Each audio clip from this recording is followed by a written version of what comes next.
রূপসীর রূপনগরে এলেই সে জন্ম হে পরে রূপসীর রূপনগরে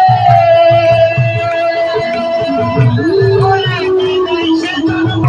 হে পরে